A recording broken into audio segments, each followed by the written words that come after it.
Good morning and welcome to Lawyer Up and Shut Up. I'm attorney Breezy Warner. Today's topic is arraignment and what to expect. Generally, an arraignment is your first hearing in front of the judge where they read to you what you're being charged with, what the penalties are, and they set bond at that time.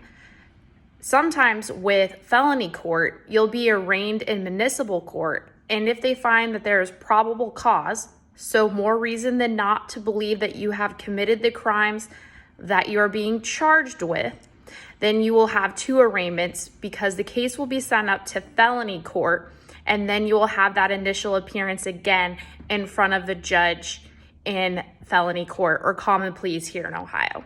So that first hearing is to apprise you of what charges you've been charged with, what those penalties are, and your rights. So your right to counsel, your right to a jury trial if you're facing jail times, and the maximum penalties that you could face if you're found guilty.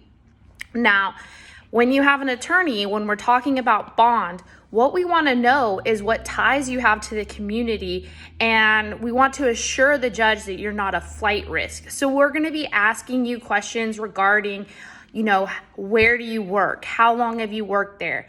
Who are your family members? Where does your family live? Do you have children? Do you support those children? Do you go to church? Are you involved in the community?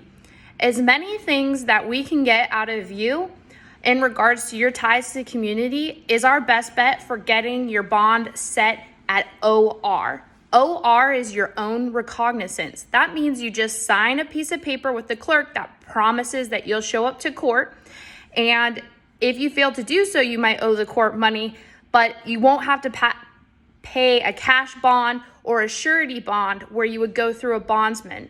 So if you can show that you have a good, clean criminal history, or at least you've appeared in court and never had any issues appearing, we're going to be able to get you a lower bond at arraignment.